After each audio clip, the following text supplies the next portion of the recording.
Karina's POV. Natapos na ako sa paggamit ko sa CR, kaya't lumabas na ako. Nakita ko si Bryle na gaya pa rin ang posisyon niya kanina. Parang problemado na naguguluhan. Hindi niya siguro ako napansin, kaya't lumapit na lang ako sa kanya at tinapik siya sa balikat na dahilan para magulat siya. Jeez, Karen. Magugulatin pala ito. Ikaw nang gumamit ng CR, tapos na ako. Medyo natatawang sabi ko sa kanya. Tumango na lang ito at agad namang pumasok sa CR. Tiningnan ko ang paligid. May isang napakalaking higaan, mini sala kung saan naroroon ang couch, at saka isang napakalaking flat screen TV, at yung dalawang pinto na walk-in closet at CR ni Bryle. Halos black and white yung mga kagamitan dito sa kwarto. Napahikab na lang ako at bumibigat na rin ang talukap ng aking mga mata. Pumasok ako sa walk-in closet ni Bryle para maghanap ng ekstrang unan at blanket. Pero wala, kaya naisipan ko na lang kunin ang comforter at isang unan sa higaan ni Bryle. At doon na lang matulog sa couch. Nakakahiya naman sa kanya kung ako pa yung hihiga sa bed na ako na nga ang nakikituloy. Nang nakahanap ako ng pwesto sa couch, ay agad naman akong nakatulog. Bryle's POV. Habang naliligo ako sa wakas ay napagdesisyonan ko na siguro na oras na para magpatuloy. Tama, at ang tutulong sa akin yan ay si Karen. Alam kong matutulungan niya ako. Natapos ko na ang aking gawain sa banyo at nagpalit ng boxer at puting sando. Paano natutulog si Karen? Naghihilik ba siya? Sleep talk ba siya? Nagpapatayo ako ng buhok gamit ang tuwalya nang mapansin kong wala si Karen sa kama. Nagulat ako. Nasaan siya? Inilibot ko ang tingin ko sa kwarto at salamat sa Diyos. Nakita ko siyang mahimbing na natutulog sa couch ng kwarto. Bakit dito siya natutulog? Pwede siyang matulog sa kama ko. Malaki talaga at kayang-kaya naman kaming dalawa. Napatingin ako sa mukha niya. Tutulungan ako nitong mukha na makamove on. Binuhat ko ang bridal style niya mula sa couch papunta sa kama, saka humiga sa tabi niya. Napatitig ulit ako sa mukha niya. God, ang ganda niya. Karina's POV. Nagising ako sa isang malambot at malaking kama. Agad naman akong napaupo. Di ba sa couch ako natulog? Ba't nasa kama na ako? Binuhat ako ni Bryle? With the thought of that, hindi ko mapigilang magpagulong-gulong sa higaan. Kinikilig ako. Pero teka, nasan siya? Pinuntahan ko yung walk-in closet at yung CR. Wala siya. Pati na rin sa mini sala niya, wala siya. Lumabas na ako ng kwarto niya at sumalubong sa akin ang nakakatakam na bango ng nilulutong pagkain. Agad ko namang sinundan yon. Pero bago ako makapunta sa destinasyon ko, ay napadaan ako sa receiving room kung saan nakasabit yung iba't ibang portraits. Natatandaan niyo ba? Parang may iba. Inilibot ko ulit ang tingin ko sa mga portrait and yes, nag-iba nga. May isang portrait ang nawawala. I tried so hard to recall kung ano nga yung nakasabit doon. Hanggang sa sumagi sa isipan ko ang portrait ni Ma'am Christina. Kaya pala, wala na doon ang portrait ni Christina. Sa pag-iisip na pinakuha ni Sir ang portrait na yon ay di ko mapigilan ang ngumiti. Will this be a sign? Sign na baka nagugustuhan na ako ni Sir? Pero baka isa lang ito sa mga palabas para hindi mahalata ng iba na isa lang akong substitute. Napabuntong hininga na lang ako. Tama. Itinuloy ko na lang ang pagpunta sa kusina kung saan nadatnan ko si Bryle na naka-boxer at sando with an apron na nagluluto. Agad naman akong lumapit sa kanya at tiningnan kung ano ang niluluto niya. Anong niluluto mo? Curious na tanong ko. Tiningnan niya lang ako at ngumiti. Good morning to you too. Sabi niya at pinatay na ang stove at saka isinalin yung iniluto niya sa isang medyo malaking bowl. Ano yung niluto mo? Tanong ko ulit. Ano ba naman yung sagot niya? Tinanong ko kung anong niluto. Tapos sagot niya good morning to me too.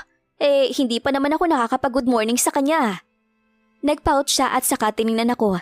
Tiningnan ko lang naman siya. Anong ginagawa niya? Napabuntong hininga naman siya na tila naiinis. Maybe you could give your friend say a good morning kiss? Naiinis niyang sabi. Ha? Maang na tanong ko. Tsk. Tapos agad siyang lumapit at pinigyan ako ng isang napakabilis na peck sa lips ko. That's more like it. Sabi niya pa at tinilaan yung lips niya. Agad ko namang tinakpan ang bibig ko. Eee! Narinig kong tili na mga maid sa gilid na nanonood pala sa amin. Agad naman akong namula. Di pa nga ako nakakapag-toothbrush eh. Nahihiyang sabi ko. I don't care. Tara, I'm hungry. Sabi niya at hinila ang isang upuan. Tiningnan ko lang siya na tinitingnan ako. Oh, ba't di ka pa umupo? Tanong ko sa kanya. He just looked at me like an amused kid. Really, Karen? Sabi niya at nilapitan ako at pinaupo sa upuan na hinila niya. Malay ko ba na ako pala yung uupo? Umupo na lang siya sa upuan sa harap ko at nagsimula ng kumain. Kumuha ako ng maliit na amount ng niluto niya. Malay ko ba kung masarap? Di ko nga alam kung anong tawag sa pagkain na to. Tinikman ko ito at, oh my God, ang sarap. Tulad ng abs ni Sir. Joke, wala akong sinabi. Ang sarap ah. Sabi ko na lang at nakita kong umiti si Sir. Yeah, I know, that's my specialty. Sabi niya at ipinagpatuloy ang pagkain. Talaga? Saan ka natutong magluto nito? Tanong ko. My mom taught me to cook when we were little. This is actually one of her specialties. Pahayag niya, hindi na ako kumibo pa kasi puno na ang bibig ko ng pagkain. Sabi nga nila, don't talk when your mouth is full. Why don't we have a date after this? Bigla niyang sabi na dahilan para mabulunan ako. Pagkatapos naming kumain, ay agad naman kaming naligo. Hoy, hindi kami sabay no? Doon kasi siya naligo sa guest room. Kayo ha? Wag green. Napili kong suotin ay skinny jeans at simpleng v-neck shirt na black.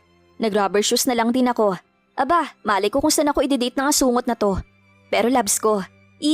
Oo na, ako na malandi. Oo, inaamin ko na. May feelings na ako kay Sir, kahit na walang kasiguradahang sasaluhin niya ako. Sino ba ang hindi mai-inlove sa kanya? Hot na, may abs na to die for, good looks, rich at sweet pa. Pero baka yung pagiging sweet parte lang pala ng arts niya. Heist, bahala na. Susulitin ko na lang hanggang nandyan pa. Sayang ang grasya no? Nang nakahanda na ako ay agad kong kinuha ang bag na ang laman lang naman ay wallet at saka phone. Bubuksan ko na sana ang pinto para bumaba baka kasi naghihintay na si Sir. Pero di ko pa nahahawakan ng doorknob nang bigla na lang may bumukas nito mula sa labas. Gets nyo ba? Pagkabukas ng pinto ay sumalubong sa akin ng isang Greek god na nakasuot ng men's short at saka black v-neck din. Sinadya mo bang magsuot ng parehong uri ng sando na may parehong kulay tulad ng suot ko ngayon? Amused na tanong niya. Hindi no, it's just a coincidence na nagkapareho tayo ng suot. Pagtanggi ko, anong pinapalabas niya? Na ginagaya ko siya? Aba, matindi. Really sweetie? Or maybe you pick at me while I was changing my clothes. Sabi niya at itinaas baba ang kilay nito. Ang bastos! Hindi magpapalit na nga lang ako. Naiinis kong sabi pero hindi pa ako nakakatalikod para magbihis ulit ay hinila na niya ako palabas ng kwarto. I was just messing around. Don't change. It's kind of cute actually. Sabi niya at sumilay ang isang matamis na ngiti sa kanyang kissable lips. Alin ang cute? Tanong ko. You, me, same shirt. Sagot niya lang. Namula naman ako. Cute daw ako. Nandito na kami ngayon sa loob ng sasakyan. Kanina ko pa siya tinatanong kung saan kami pupunta. Pero ang sabi niya lang ay secret. Nakabusangot lang akong nakaupo sa passenger seat. Ang boring-boring naman dito. Kaya napagdesisyonan ko ng paandarin ng radyo ng sasakyan niya.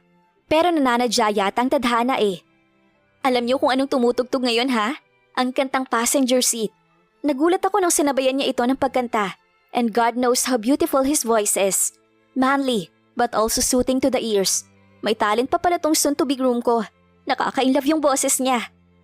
And I've got all that I need, right here in the passenger seat. Sinabi niya na lang ito habang nakatingin sa akin. Para sa akin ba yon? Nakita ko na lang na nakapark na palang sasakyan. Agad naman akong lumabas ng sasakyan. Parang hindi kasi ako makahinga sa loob. Parang nag-hyperventilate na ako. Ang pula-pula pa ng mga cheeks ko. Lumabas rin naman siya at nilapitan ako. Kinuha niya yung kamay ko at hinila na niya ako papasok sa amusement park? Di makapaniwalang sabi ko sa kanya. Really? Sa amusement park? Why? Tanong niya pabalik habang nakakunutang noon ito. Bakit dito? Tanong ko sa kanya ulit. Ilang beses na rin ako nakapunta sa iba't ibang amusement park. Pero don't get me wrong. Excited rin naman akong pumasok ulit kasi gusto ko ulit makasakay ng mga rides na katulad ng space shuttle at marami pang iba. Tiningnan ko lang siya na napakamot sa batok nito. It's my first time actually. And blame the internet. I just searched where to bring your date. Then poof, here you go. Amusement park. Parang batang nagkukwento sa nanay nito. May pa-poof effects pa. Ang cute! Kinurot ko na lang ang pisngi nito at hinila na papunta sa entrance para kumuha ng ticket. Kinuha namin yung ride all you can. Takot kaya ito sa heights? Kaya tinanong ko na siya. Are you afraid of heights? Tanong ko sa kanya. Tiningnan niya lang ako pero nahalata akong nagiging balisa na siya pero pinapatatag niya lang ang sarili niya. No, of course. Never. Nauutal niyang sabi. Ito ay magiging isang impyerno ng isang petsa. First time pa naman niya. Naglalakad kami ngayon habang nag-iisip kung anong ride yung uunahin namin. Napag-isip ko nung unahin sana yung space shuttle, kaso baka mamatay na sa nervyos tong katabi ko. So, saan tayo? Tanong ko sa kanya, baka may suggestion siya. Nagpalingali nga siya at nakikita mo sa mukha niya yung kaba. Every time makita niya yung mga rides na nagtataasan. Nakita ko rin siyang napalunok ng ilang beses. Tingnan na lang natin. Bakit hindi natin subukan ng mga bumper cars? Suhestyon niya. Ha? Bumper cars? Di ba pwede sa roller coaster na lang tayo mauna? Suhestyon ko sa kanya, nakita ko namang napalunok siya at tila namutla. We'll just deal with it later. We'll go to bumper cars first. Sabi niya at nagpatiunan ng lumakad. I don't think alam niya kung nasaan yung area ng bumper cars. Nakita ko siyang tumigil at umikot paharap sa akin at bumalik sa tabi ko. Where's the bumper cars? Nahihiyang tanong niya. Napangiti naman ako at hinila ko na siya. Ang lamig ng kamay niya. Narating namin yung station at saka agad din naman kaming nakasakay dahil medyo kaunti lang naman yung sasakay. Pumili na ako ng sasakyan ko nang sumunod sa akin si Bryle. Anong ginagawa mo? Tanong ko. I'm going with you. Pakul na sabi niya. Inilagay ko yung mga kamay ko sa bewang ko at tiningnan siya. Maghanap ka ng sasakyan mo, mister. Walang fun kung sasabay ka lang sa akin. Sabi ko. Maghahanap na po, misis. At nakita ko siyang tumalikod na habang kamot-kamot ang batok at naghahanap ng masasakyan.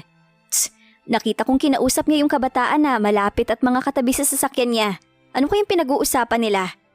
Nag-start na yung ride at ang una ko talagang binangga ay yung kay Bryle. Nakita ko lang siyang nag-smirk. Go! Sigaw niya at yung mga cars na mga katabi niya kanina ay unti-unti nang lumalapit sa akin. Kaya agad ako nag-reverse at umiwas. Pero ilang sandali na lang ay nasa dead end na ako. Napapalibutan na nila ako. No you sweetie, you're trapped. Sabi ni Bryle habang tatawa-tawa at nagsilapitan na sila. Aray, ang sakit ng leeg ko. Parang na-dislocate. Naalog din pati utak ko. Nagsitawa na naman yung ibang kabataan. Agad namang nag-reverse ang iba at binangga ang iba pa nilang kasama. Ang natira na lang ay ako at si Bryle sa area na to. Hinawakan ko yung leeg ko at umaktong sobrang nasasaktan. Nang overreacting lang ako ha? Sure lang kayo? Ouch! Aray! Sakit naman! Daing ko habang hinahawakan ang leeg ko. Nakita kong parang nataranta naman si Bryle at agad itong tumayo sa car niya. Sir, bawal po tumayo sa sasakyan habang di pa po tapos, baka mahulog po kayo. Sita sa kanya na nagbabantay. Alam niyo kung anong sinabi niya? Wala akong pakialam. Don't tell me what to do or else you're fired. Di naman umangal yung bantay. Sino ba naman ang gustong ma-fire? Agad namang lumapit sa sasakyan ko si Bryle at sumakay. Hoy sweetie, masakit ba talaga? Nag-aalalang tanong nito habang chinecheck yung part na hinahawakan ko. Agad naman akong tumingin sa kanya and scowled at him. Piningot ang tenga nito. Ouch! Sweetie! Stop! Daing nito at agad kong binitiwan yung tenga niya at saka hinimas-himas ang parteng yon. Ano naman bang pumasok dyan sa kukote mo na pati yung iba isinabot mo para lang banggain ako ha? Parang naalog yung ulo ko dun ha? Medyo masakit din yung leeg ko dahil doon. Sabi ko at saka tumalikod sa kanya. Bahala siya dyan. Look, sweetie, I'm sorry okay? I just wanted to take revenge kasi ayaw mo kong sumama sa'yo sumakay. Nagtatampo ako sa'yo. Nagtatampong sabi nito. Tiningnan ko naman siya. Nakayuko lang siya habang nakakross yung kamay niya sa may dibdib. Parang bata talaga. Ngumiti na lang ako. Mag-seatbelt ka na at mamamangga pa tayo ng iba. Bilis! Utos ko sa kanya at nakita ko naman nagliwanag ang mukha niya at nag-seatbelt naman kaagad. Kaya ayun, namangga kami ng ibang mga sasakyan at yung katabi ko ay utos ng utos kung sino ang babanggain. Akala niya di mahirap kontrolin yung sasakyan. Natapos na ang oras at saka bumaba na kami. That was fun. Masayang masaya niyang sabi. I could really tell na nag-enjoy talaga siya doon. Pero utos lang naman ang utos. So, where are we next? Tanong niya sa akin. It's time. Epic yung evil laugh ko. Roller coaster. Excited kong suhestyon sa kanya. Yung reaksyon niya ay yung parang mamamatay. Sobrang putla niya at parang naging balisa. Saan ang CR dito? Tanong niya. Nakalabas na siya sa CR pero halata mo pa rin na kinakaba ng isang to kasi maputla pa rin siya. Tinanong ko ulit kung saan kami pupunta. Pero alam niyo ba kung anong sagot niya? Wait, I saw some stalls there for shooting games. Wanna try? Tapos hinila na lang niya ako doon sa sinabi niya at sinabihan niya yung nagbabantay na mag-iisang game siya. Yung game na yon ay papuputukin mo yung mga balloons gamit ang dart. Bibigyan ka ng 10 darts. Kapag maliliit yung titirahin ng dart, stuffed toys yung prize. Pag malalaki, chichirya. Inilibot ko yung paningin sa prizes nila at may nakita ako. Yung life-size teddy bear na color pink. Nilapitan ko si Bryle at binulungan. Bryle, pwede yun yung kunin mong prize? Sabay turo sa teddy bear. Kaso baka mahirap makuha nun. Kailangan mo kasi ng 10 maliliit na balon na puputukin. No worries, sweetie, pero dapat kiss muna. Sabi niya at saka ngumuso. Nagtilian naman yung ibang manonood at pati na rin yung nagbabantay. Para sa naman yun, ang daming nanonood oh. Nahihiyang sabi ko, pero ngumuso pa rin naman siya. Di ko gagalingan para di ko makuha yung teddy bear.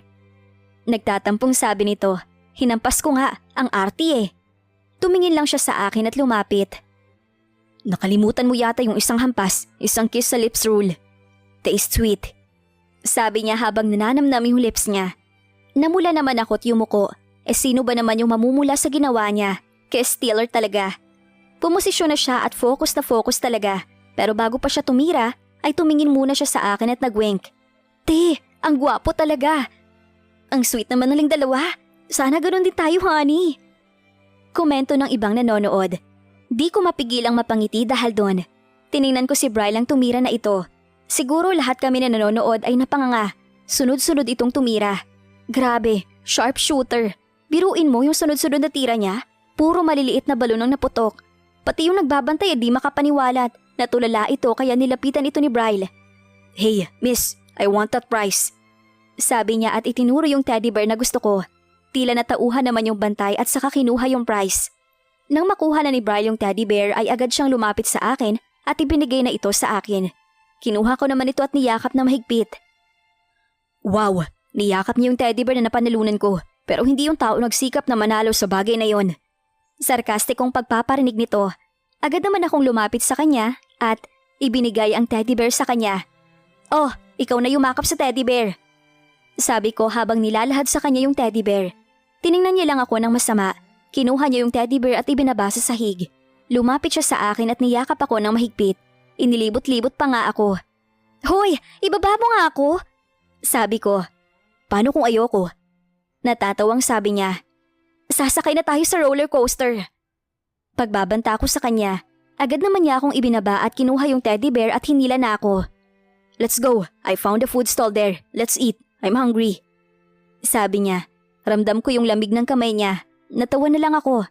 Natapos na kaming kumain at lahat-lahat, pero tuwing inuungkat kong sasakay kami sa mga rides na matataas, ay hihilahin lang niya ako sa iba't ibang stalls, games at rides na hindi matataas. Tawa lang ako ng tawa. Bago matapos yung araw namin, hindi talaga ako papayag na hindi kami makakasakay sa Ferris wheel. Bryle, pwede sakay tayo sa Ferris wheel? At nagpapi-dog eyes ako. Nakita ko naman siya nag-stiff. Tara na, uwi na tayo. Anong oras na oh? Sabi niya at hinila na naman ako papunta sa gate. Pero hinila ko lang siya pabalik. Ayoko, sasakay tayo sa ayaw at gusto mo. Sabi ko at hinila siya sa Ferris wheel. We fell in line pero itong kasama ko, pinipiga na si Miza. Yun yung pangalan ng teddy bear ko. Misa Bryle at Sasa Eiza. Walang basagan ng trip. Nang kami na yung sasakay, hinila niya ako paalis pero pinigilan ko lang siya. Tiningnan niya ako na nagpapaawa pero ipinakita ko yung acting skills ko sa kanya. I acted na parang iiyak na ako.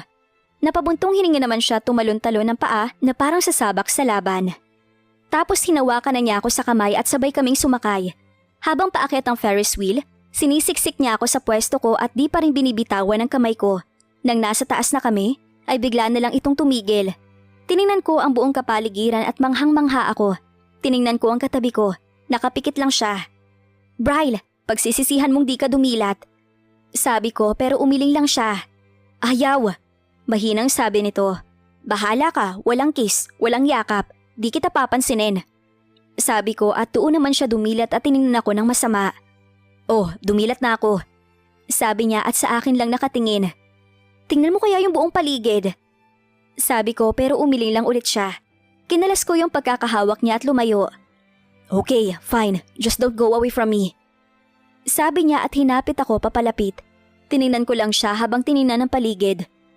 Kita mo yung pagkamangha sa mga mata niya na tila first time makakita nito. Wow, it's beautiful. Manghang sabi niya. I told you, pero nakakapagtaka lang. Diba CEO ka? Tanong ko. What's with being a CEO? Nagtatakang tanong niya.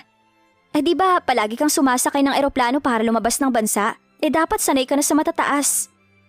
Kaswal na sabi ko, napatawa lang siya. Oo, pero kadalasan ay inaalis ko ang upuan sa bintana.